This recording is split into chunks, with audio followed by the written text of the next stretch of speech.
obviously quite important.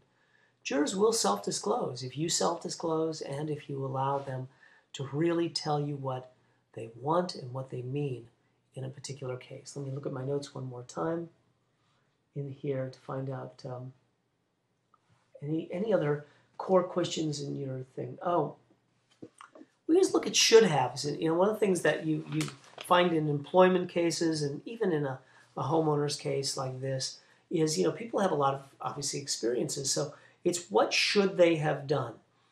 It's those rules, and plaintiff attorneys have found that setting out what they call the rules of the road are crucial to allowing jurors to finding out, giving jurors the framework here. And so setting out what jurors' own rules are. Jurors have their own internal rules about what a homeowner should do, what a contractor should do.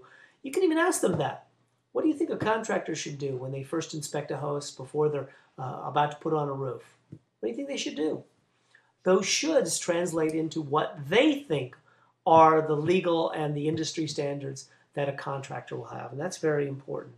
Now, I remember a very important question, which I don't care. Attorneys always do, and it makes me nuts, it makes me cringe, and the judges do it, which is they use the word bias, or they use the word fair. And I will tell you, unless you're trying to rehabilitate a juror, in other words, you're trying to get a great juror who is a potential cause challenge in order to rehabilitate themselves, never use the word fair.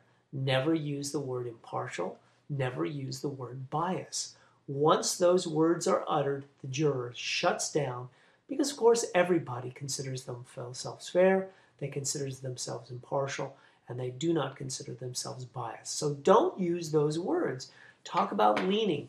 Talk about preferences. Talk about, would you tend to feel to want to look at this a little bit more in their favor than in the others?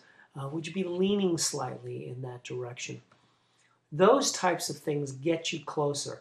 Getting a cause challenge on a juror is very hard, and you have to step it up, because once you then start saying, so you think it'd be kind of hard to be fair in this case, they'll go, no, I can be fair, and they'll rehabilitate themselves. Once they say the word fair, your cause challenge is gone, and you cannot say that word and expect to, obviously get your cause challenge. So it's very important. You got to step them through. You got to take your time, really lead them through it, so that they really realize that there's probably a better case for them to be involved in than this particular case. And that's really very, very important. Now, let me just spend a couple minutes on a couple of other things that I think, this is more on the lines of persuasion, and it's, I don't have time for it now. I'll have to have it at another lecture, because the thing is that I've started steering my clients away from framing, from themes, and moving into frames. And framing is there's a great little book called Don't Think About an Elephant. It's written by George Lakoff. He's a professor of linguistics and cognitive science at Berkeley.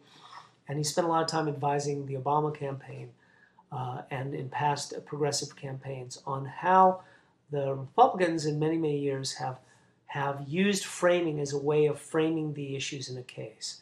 And it's core to the case to start framing the issues, really, which is really what is the decision making of the jury in the case. How do you make sure that you start dominating the focus of the trial? And then using graphics, using visuals, using repetition, using demonstrative aids, using all kinds of things, and telling a story. And I think I'm going to leave with that, because telling a story is really the way the jurors process information. It's not facts, it's not a timeline, it's not chronology, it's not the law. It is the weaving together of a story which tells how things happened in this case. Who's who, what are their motivations, and why did these people, how did they end up here? The better you can tell a story, the better you're going to do in your case.